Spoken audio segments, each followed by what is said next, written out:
ನಮಸ್ಕಾರ ಫ್ರೆಂಡ್ಸ್, ಇವತ್ತಿನ ವಿಡಿಯೋನಲ್ಲಿ ಸ್ಪೀಪೋ ರಿಕ್ರೂಟ್ಮೆಂಟ್ 2026 ಬಗ್ಗೆ ಕಂಪ್ಲೀಟ್ ಇನ್ಫಾರ್ಮೇಷನ್ ನೋಡೋಣ. ಇದು ಸ್ಟೇಟ್ ಬ್ಯಾಂಕ್ ಆಫ್ ಇಂಡಿಯಾ ಬಿಡುಗಡೆ ಮಾಡಿರುವ ನೋಟಿಫಿಕೇಶನ್ ಆಗಿದ್ದು, ಒಟ್ಟು 1,500 ಪ್ರೊಬೇಷನರಿ ಆಫೀಸರ್ ಹುದ್ದೆಗಳಿವೆ. ಯಾವುದೇ ಡಿಗ್ರಿ ಮಾಡಿದ ಅಭ್ಯರ್ಥಿಗಳು ಅಪ್ಲೈ ಮಾಡಬಹುದು. ನೋಡಿ ಫ್ರೆಂಡ್ಸ್, ಇದು ಸ್ಪೇ ಬಿಡುಗಡೆ ಮಾಡಿರುವ ಅಫಿಷಿಯಲ್ ನೋಟಿಫಿಕೇಶನ್.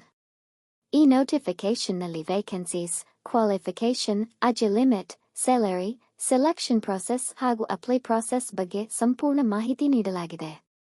ಈ ವಿಡಿಯೋನಲ್ಲಿ ಮುಖ್ಯ ಅಂಶಗಳನ್ನು ಸರಳವಾಗಿ ಎಕ್ಸ್ಪ್ಲೈನ್ ಮಾಡುತ್ತಿದ್ದೇನೆ. ಈ ಹುದ್ದೆಗೆ ಯಾವುದೇ ಡಿಗ್ರಿ ಮಾಡಿದ ಅಭ್ಯರ್ಥಿಗಳು ಅರ್ಜಿ ಸಲ್ಲಿಸಬಹುದು. ಫೈನಲ್ ಇಯರ್ ಸ್ಟೂಡೆಂಟ್ಸ್ ಕೂಡ ಅಪ್ಲೈ ಮಾಡಬಹುದು. 01 ಏಪ್ರಿಲ್ 2026 ಪ್ರಕಾರ ಅಭ್ಯರ್ಥಿಯ ವಯಸ್ಸು ಕನಿಷ್ಠ 21 ವರ್ಷ ಹಾಗೂ ಗರಿಷ್ಠ 30 ವರ್ಷ ಇರಬೇಕು. ಹಾಗೂ ಇತರೆ ಮೀಸಲಾತಿ ಅಭ್ಯರ್ಥಿಗಳಿಗೆ ಅಜೆ ರಿಲ್ಯಾಕ್ಸೇಷನ್ ಇದೆ. ಸ್ಪೀಪೋ ಹುದ್ದೆಯ ಬೇಸಿಕ್ ಪೇ 48,480 ರೂಪೀಸ್ರಿಂದ ಆರಂಭವಾಗುತ್ತದೆ. ಸ್ಪೇ ನೋಟಿಫಿಕೇಶನ್ ಪ್ರಕಾರ ವಾರ್ಷಿಕ ಸುಮಾರು 21.97 ರೂಪೀಸ್ ಲಕ್ಷದವರೆಗೆ ಇರಬಹುದು. ಜೊತೆಗೆ ಮೆಡಿಕಲ್ ಬೆನಿಫಿಟ್ಸ್, ಪಫ್ ಹಾಗೂ ಹಲವು ಸೌಲಭ್ಯಗಳು ದೊರೆಯುತ್ತವೆ. ಆಯ್ಕೆ ಪ್ರಕ್ರಿಯೆ ಹಲವು ಹಂತಗಳಲ್ಲಿ ನಡೆಯುತ್ತದೆ. ಮೊದಲು ಪ್ರಿಲಿಮಿನರಿ ಎಕ್ಸಾಮ್, ನಂತರ ಮೇನ್ಸ್ ಎಕ್ಸಾಮ್, ನಂತರ ಸೈಕೋಮೆಟ್ರಿಕ್ ಟೆಸ್ಟ್, ಗ್ರೂಪ್ ಎಕ್ಸರ್ಸೈಸ್ ಹಾಗೂ ಪರ್ಸನಲ್ ಇಂಟರ್ವ್ಯೂ ನಡೆಯುತ್ತದೆ. ಪ್ರಿಲಿಮ್ಸ್ನಲ್ಲಿ ಇಂಗ್ಲಿಷ್, ಕ್ವಾಂಟಿಟೇಟಿವ್ ಆಪ್ಟಿಟ್ಯೂಡ್ ಹಾಗೂ ರೀಸನಿಂಗ್ ವಿಷಯಗಳಿಂದ ಪ್ರಶ್ನೆಗಳು ಬರುತ್ತವೆ. ಮೇನ್ಸ್ನಲ್ಲಿ reasoning, computer aptitude, data analysis, banking awareness, English ಹಾಗೂ ಡಿಸ್ಕ್ರಿಪ್ಟಿವ್ ಟೆಸ್ಟ್ ಇರುತ್ತದೆ. ಅಪ್ಲಿಕೇಶನ್ 18 ಜುಲೈ 2026 ಆರಂಭವಾಗಿದೆ. ಅಪ್ಲೈ ಮಾಡಲು ಕೊನೆಯ ದಿನ 08 ಜುಲೈ 2026. ಪ್ರಿಲಿಮ್ಸ್ ಆಗಸ್ಟ್ನಲ್ಲಿ ಹಾಗೂ ಮೇನ್ಸ್ ಸೆಪ್ಟೆಂಬರ್ನಲ್ಲಿ ನಡೆಯಲಿದೆ. ಜನರಲ್, ಅಬ್ಗ್ ಹಾಗೂ ಯೂಸ್ ಅಭ್ಯರ್ಥಿಗಳಿಗೆ 750 ರೂಪೀಸ್ ಅಪ್ಲಿಕೇಶನ್ ಫೀ ಇದೆ. ಸೆಕ್ಸ್ಟ್ ಹಾಗೂ ಪೋಬ್ಡ್ ಅಭ್ಯರ್ಥಿಗಳಿಗೆ ಯಾವುದೇ ಅಪ್ಲಿಕೇಶನ್ ಫೀ ಇಲ್ಲ. ಅಪ್ಲೈ ಮಾಡುವ ಮೊದಲು ಡಿಗ್ರಿ ಡೀಟೇಲ್ಸ್, ಫೋಟೋ, ಸಿಗ್ನೇಚರ್ ಹಾಗೂ ಅಗತ್ಯ ದಾಖಲೆಗಳನ್ನು ಸಿದ್ಧವಾಗಿಟ್ಟುಕೊಳ್ಳಿ. ಈಗ ನಾವು ಫಾರ್ಮ್ ಅನ್ನು ಹೇಗೆ ಭರ್ತಿ ಮಾಡಬೇಕೆಂದು ನೋಡಬಹುದು. ನೋಡಿ ಫ್ರೆಂಡ್ಸ್, ಸ್ಪೀಪೋ ಜಾಬ್ಗೆ ಅಪ್ಲೈ ಮಾಡಲು ಮೊದಲು ಗೂಗಲ್ನಲ್ಲಿ ಸ್ಪೇ ಕ್ಯಾರಿಯರ್ಸ್ ಎಂದು ಸರ್ಚ್ ಮಾಡಬೇಕು. ಸರ್ಚ್ ರಿಸಲ್ಟ್ನಲ್ಲಿ ಕಾಣುವ ನ್ಯೂ ಹೋಮ್ ಕ್ಯಾರಿಯರ್ಸ್ ಸ್ಪೇ ಬ್ಯಾಂಕ್ ಎಂಬ ಅಫಿಷಿಯಲ್ ವೆಬ್ಸೈಟ್ ಮೇಲೆ ಕ್ಲಿಕ್ ಮಾಡಬೇಕು. ಯಾವಾಗಲೂ ಅಫಿಷಿಯಲ್ ಸ್ಪೇ ವೆಬ್ಸೈಟ್ ಮೂಲಕವೇ ಅಪ್ಲೈ ಮಾಡಿ. ಬೇರೆ ವೆಬ್ಸೈಟ್ಗಳ ಮೂಲಕ ಅಪ್ಲೈ ಮಾಡುವುದನ್ನು ತಪ್ಪಿಸಿ. ಈಗ ನಾವು ಸ್ಪೇ ಕ್ಯಾರಿಯರ್ಸ್ ವೆಬ್ಸೈಟ್ಗೆ ಹೋಗಿ ನೋಟಿಫಿಕೇಶನ್ ಹಾಗೂ ಅಪ್ಲಿಕೇಶನ್ ಪ್ರಾಸೆಸ್ ನೋಡೋಣ. ನೋಡಿ ಫ್ರೆಂಡ್ಸ್, ಈಗ ನಾವು ಸ್ಪೇ ಕ್ಯಾರಿಯರ್ಸ್ ಅಫಿಷಿಯಲ್ ವೆಬ್ಸೈಟ್ನಲ್ಲಿ ಇದ್ದೇವೆ. ಇಲ್ಲಿ ವಿವಿಧ ರಿಕ್ರೂಟ್ಮೆಂಟ್ ಆಪ್ಷನ್ಸ್ ಕಾಣಿಸುತ್ತವೆ. ಸ್ಪೇನಲ್ಲಿ ನಡೆಯುತ್ತಿರುವ ಎಲ್ಲಾ ನೇಮಕಾತಿ ಮಾಹಿತಿಯನ್ನು ಕರೆಂಟ್ ಓಪನಿಂಗ್ಸ್ ವಿಭಾಗದಲ್ಲಿ ನೋಡಬಹುದು. ಆದ್ದರಿಂದ ಸ್ಪೀಪೋ ರಿಕ್ರೂಟ್ಮೆಂಟ್ ನೋಟಿಫಿಕೇಶನ್ ನೋಡಲು ಕರೆಂಟ್ ಓಪನಿಂಗ್ಸ್ ಆಪ್ಷನ್ ಮೇಲೆ ಕ್ಲಿಕ್ ಮಾಡಬೇಕು. ಈಗ ಕರೆಂಟ್ ಓಪನಿಂಗ್ಸ್ ಪೇಜ್ಗೆ ಹೋಗಿ ಸ್ಪೀಪೋ ನೋಟಿಫಿಕೇಶನ್ ಅನ್ನು ಓಪನ್ ಮಾಡೋಣ. ನಮಗೆ ಬೇಕಾಗಿರುವ recruitment of probationary officers notification ಇಲ್ಲಿದೆ. ಇದರ ಪಕ್ಕದಲ್ಲೇ ಲಾಸ್ಟ್ ಡೇಟ್ ಟು ಅಪ್ಲೈ 08/07/2026 ಎಂದು ಕಾಣುತ್ತಿದೆ. ಮೊದಲು ಡೌನ್ಲೋಡ್ ಅಡ್ವರ್ಟೈಸ್ಮೆಂಟ್ ಮೇಲೆ ಕ್ಲಿಕ್ ಮಾಡಿ ನೋಟಿಫಿಕೇಶನ್ ಅನ್ನು ಓದಬಹುದು. ಅಪ್ಲೈ ಮಾಡಲು ಬಯಸುವ ಅಭ್ಯರ್ಥಿಗಳು ಅಪ್ಲೈ ನೌ ಬಟನ್ ಮೇಲೆ ಕ್ಲಿಕ್ ಮಾಡಬೇಕು. ಈಗ ಅಪ್ಲೈ ನೌ ಆಪ್ಷನ್ ಮೇಲೆ ಕ್ಲಿಕ್ ಮಾಡಿ ರಿಜಿಸ್ಟ್ರೇಷನ್ ಪ್ರಾಸೆಸ್ ಹೇಗೆ ಮಾಡಬೇಕು ಎಂದು ನೋಡೋಣ. ನೋಡಿ ಫ್ರೆಂಡ್ಸ್, ಅಪ್ಲೈ ನೌ ಬಟನ್ ಮೇಲೆ ಕ್ಲಿಕ್ ಮಾಡಿದ ನಂತರ ಈ ಪೇಜ್ ಓಪನ್ ಆಗುತ್ತದೆ. ಇಲ್ಲಿ ಸ್ಪೀಪೋ ರಿಕ್ರೂಟ್ಮೆಂಟ್ ಅಪ್ಲಿಕೇಶನ್ ಡೇಟ್ಸ್ ಹಾಗೂ ಪ್ರಮುಖ ಮಾಹಿತಿಗಳನ್ನು ನೋಡಬಹುದು.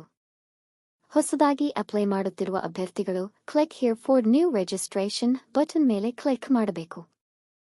ಈಗಾಗಲೇ ರಿಜಿಸ್ಟ್ರೇಷನ್ ಮಾಡಿಕೊಂಡಿರುವ ಅಭ್ಯರ್ಥಿಗಳು login for already registered candidates option ಬಳಸಿ ಲಾಗಿನ್ ಮಾಡಬಹುದು. ಈಗ ನ್ಯೂ ರಿಜಿಸ್ಟ್ರೇಷನ್ ಆಪ್ಷನ್ ಮೇಲೆ ಕ್ಲಿಕ್ ಮಾಡಿ ಮುಂದಿನ ಸ್ಟೆಪ್ ನೋಡೋಣ. ನೋಡಿ ಫ್ರೆಂಡ್ಸ್, ಈಗ ಸ್ಪೀಪೋ ರಿಜಿಸ್ಟ್ರೇಷನ್ ಫಾರ್ಮ್ ಓಪನ್ ಆಗಿದೆ. ಇಲ್ಲಿ ಅಭ್ಯರ್ಥಿಗಳು ತಮ್ಮ ಫಸ್ಟ್ ನೇಮ್, ಮಿಡಲ್ ನೇಮ್ ಹಾಗೂ ಲಾಸ್ಟ್ ನೇಮ್ ಅನ್ನು ದಾಖಲಿಸಬೇಕು. ನೀವು ನಮೂದಿಸುವ ಹೆಸರು ನಿಮ್ಮ ಸಾಕ್ marks card, degree certificate, Aadhaar card ಅಥವಾ ಇತರೆ ದಾಖಲೆಗಳಲ್ಲಿ ಇರುವ ಹೆಸರಿನಂತೆಯೇ ಇರಬೇಕು. ಹೆಸರು ತಪ್ಪಾಗಿ ನಮೂದಿಸಿದರೆ ಮುಂದಿನ ಹಂತಗಳಲ್ಲಿ ಸಮಸ್ಯೆ ಉಂಟಾಗಬಹುದು. ಆದ್ದರಿಂದ ಎಲ್ಲಾ ಮಾಹಿತಿಯನ್ನು ಎಚ್ಚರಿಕೆಯಿಂದ ಭರ್ತಿ ಮಾಡಿ. ಕೆಳಭಾಗದಲ್ಲಿ ಮೊಬೈಲ್ ನಂಬರ್ ಹಾಗೂ ಇಮೇಲ್ ಐಡಿ ಕೂಡ ನಮೂದಿಸಬೇಕಾಗುತ್ತದೆ. ರಿಜಿಸ್ಟ್ರೇಷನ್ ಸಂಬಂಧಿಸಿದ ಎಲ್ಲ ಅಪ್ಡೇಟ್ಸ್, ಅಪ್ ಹಾಗೂ ಫ್ಯೂಚರ್ ಕಮ್ಯುನಿಕೇಷನ್ ಈ ಮೊಬೈಲ್ ನಂಬರ್ ಮತ್ತು ಇಮೇಲ್ ಐಡಿಗೆ ಬರುತ್ತದೆ. ಆದ್ದರಿಂದ ಸದಾ ಬಳಸುತ್ತಿರುವ ಮೊಬೈಲ್ ನಂಬರ್ ಹಾಗೂ ಇಮೇಲ್ ಐಡಿ ಅನ್ನು ಮಾತ್ರ ಬಳಸುವುದು ಉತ್ತಮ. ನೋಡಿ ಫ್ರೆಂಡ್ಸ್, ಈ ಹಂತದಲ್ಲಿ ನಿಮ್ಮ ಮೊಬೈಲ್ ನಂಬರ್ ಹಾಗೂ ಇಮೇಲ್ ಐಡಿ ಅನ್ನು ನಮೂದಿಸಬೇಕು. ಮೊದಲು ನಿಮ್ಮ ಮೊಬೈಲ್ ನಂಬರ್ ಅನ್ನು ಹಾಕಿ, ನಂತರ ಕನ್ಫರ್ಮ್ ಮೊಬೈಲ್ ನಂಬರ್ನಲ್ಲಿ ಮತ್ತೊಮ್ಮೆ ಅದೇ ಮೊಬೈಲ್ ನಂಬರ್ ಅನ್ನು ನಮೂದಿಸಬೇಕು. ಅದೇ ರೀತಿ ಇಮೇಲ್ ಐಡಿ ಅನ್ನು ನಮೂದಿಸಿ, ಕನ್ಫರ್ಮ್ ಇಮೇಲ್ ಐಡಿನಲ್ಲಿ ಮತ್ತೊಮ್ಮೆ ಅದೇ ಇಮೇಲ್ ಐಡಿ ಅನ್ನು ಹಾಕಬೇಕು.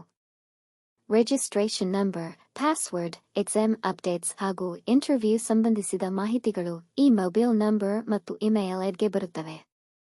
ನಂತರ ಕೆಳಗೆ ಕಾಣುವ ಸೆಕ್ಯೂರಿಟಿ ಕೋಡ್ ಅಥವಾ ಕ್ಯಾಪ್ಚಾ ಅನ್ನು ಸರಿಯಾಗಿ ನಮೂದಿಸಬೇಕು.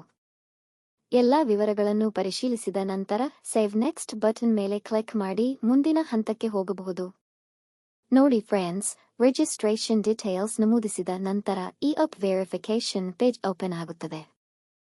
ಇಲ್ಲಿ ನೀವು ನೀಡಿರುವ ಮೊಬೈಲ್ ನಂಬರ್ ಮತ್ತು ಇಮೇಲ್ ಐಡಿ ಅನ್ನು ವೆರಿಫೈ ಮಾಡಬೇಕು. ಮೊದಲು ಮೊಬೈಲ್ ನಂಬರ್ ಪಕ್ಕದಲ್ಲಿರುವ ಸೆಂಡ್ ಅಪ್ ಬಟನ್ ಮೇಲೆ ಕ್ಲಿಕ್ ಮಾಡಿ.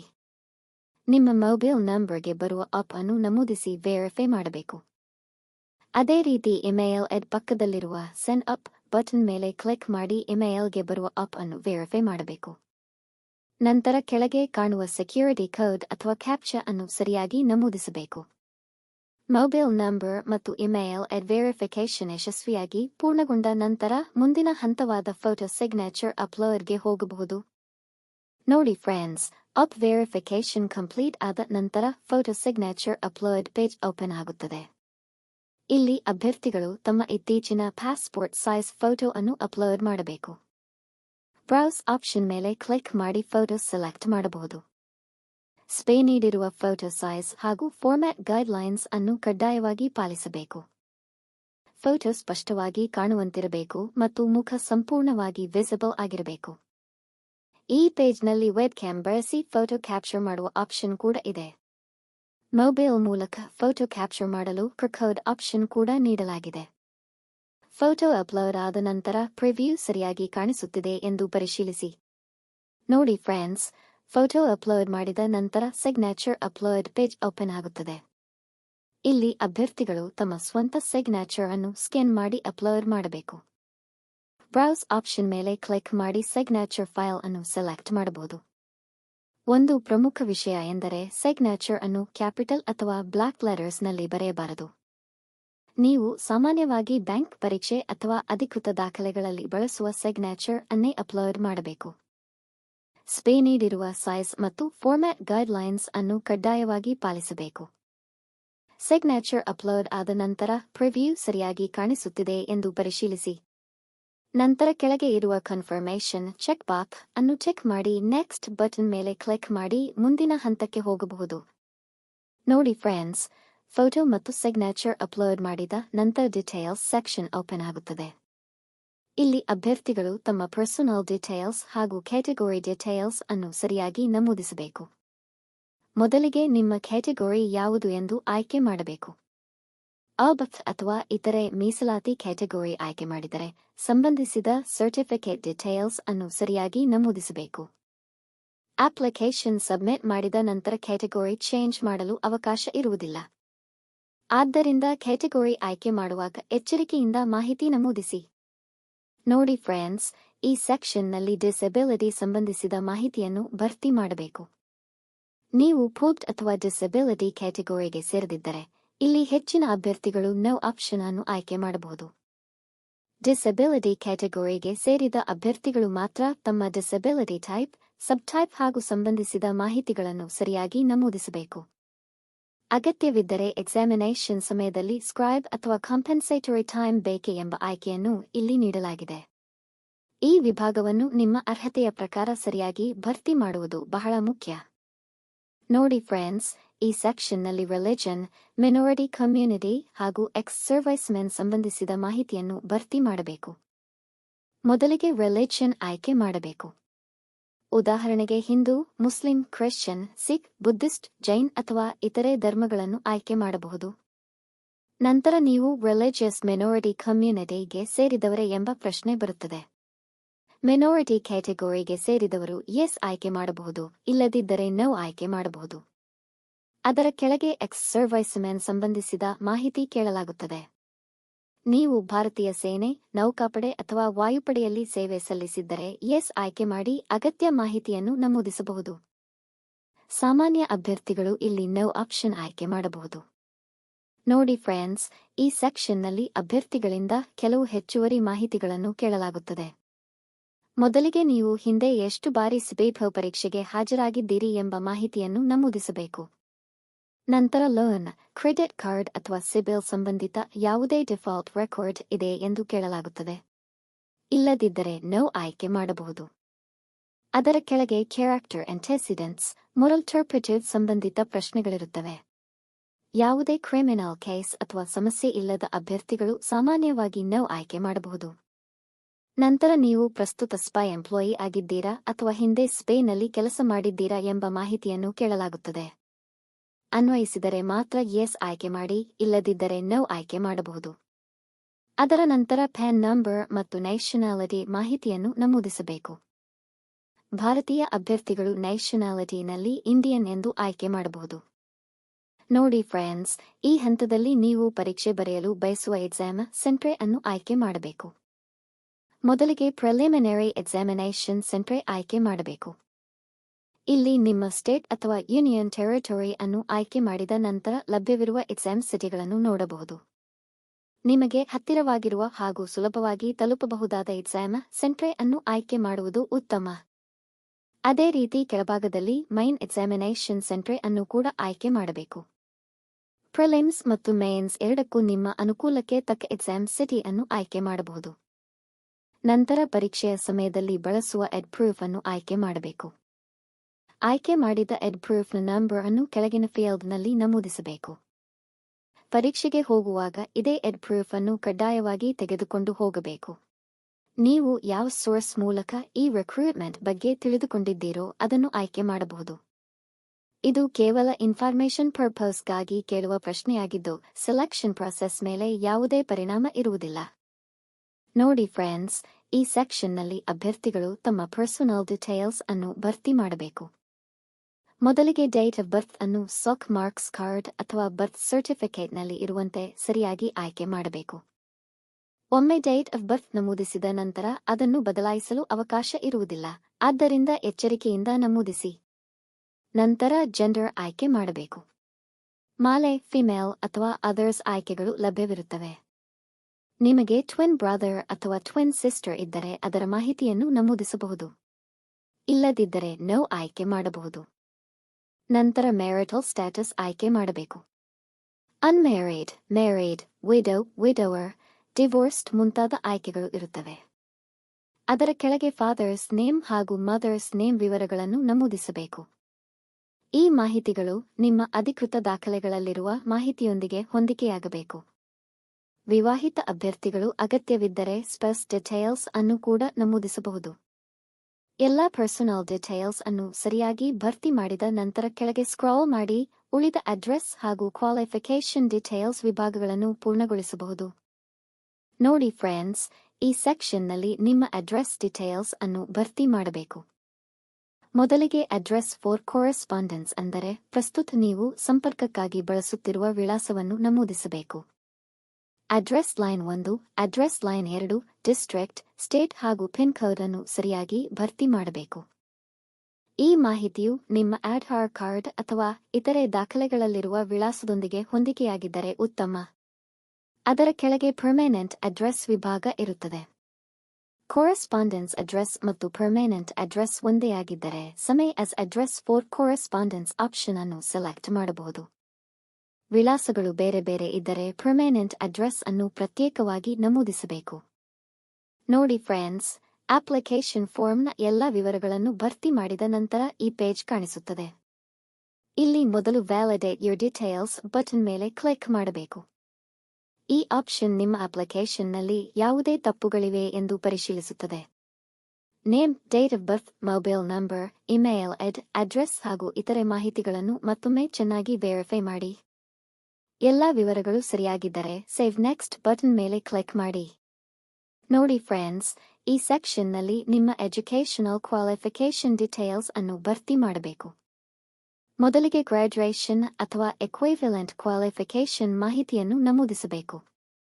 ನೀವು ಡಿಗ್ರಿ ಪೂರ್ಣಗೊಳಿಸಿದ್ದರೆ ಪಾಸ್ಟ್ ಅನ್ನು ಆಯ್ಕೆ ಮಾಡಬಹುದು. ನಂತರ ನಿಮ್ಮ ಸ್ಟ್ರೀಮ್ ಅಥವಾ ಸಬ್ಜೆಕ್ಟ್ ಅನ್ನು ಆಯ್ಕೆ ಮಾಡಬೇಕು. ಉದಾಹರಣೆಗೆ ಆರ್ಟ್ಸ್, ಕಾಮರ್ಸ್, ಸೈನ್ಸ್, ಎಂಜಿನಿಯರಿಂಗ್ ಅಥವಾ ನಿಮ್ಮ ಡಿಗ್ರಿಗೆ ಸಂಬಂಧಿಸಿದ ಸ್ಟ್ರೀಮ್. ಅದರ ನಂತರ ನೀವು ಓದಿದ ಕಾಲೇಜ್ ಅಥವಾ ಇನ್ಸ್ಟಿಟ್ಯೂಷನ್ ನೇಮ್ ಅನ್ನು ನಮೂದಿಸಬೇಕು. ಕಾಲೇಜ್ ಇರುವ ಸ್ಥಳ ಅಥವಾ ಸಿಟಿ ಮಾಹಿತಿಯನ್ನು ಕೂಡ ದಾಖಲಿಸಬೇಕು. ನಂತರ ಡಿಗ್ರಿ ಕಂಪ್ಲೀಷನ್ ಡೇಟ್ ಅಥವಾ ಪಾಸಿಂಗ್ ಡೇಟ್ ಅನ್ನು ಸರಿಯಾಗಿ ನಮೂದಿಸಬೇಕು. ಗ್ರಾಡ್ಯುಯೇಷನ್ನಲ್ಲಿ ಪಡೆದ ಪರ್ಸೆಂಟೇಜ್ ಅಥವಾ GPA ಕನ್ವರ್ಷನ್ ಪರ್ಸೆಂಟೇಜ್ ಅನ್ನು ದಾಖಲಿಸಬೇಕು. ಕ್ಲಾಸ್ ಅಥವಾ ಗ್ರೇಡ್ ವಿಭಾಗದಲ್ಲಿ ಫಸ್ಟ್ ಕ್ಲಾಸ್, ಸೆಕೆಂಡ್ ಕ್ಲಾಸ್ ಅಥವಾ ನಿಮ್ಮ ಮಾರ್ಕ್ಸ್ ಕಾರ್ಡ್ನಲ್ಲಿ ಇರುವ ಗ್ರೇಡ್ ಅನ್ನು ಆಯ್ಕೆ ಮಾಡಬಹುದು.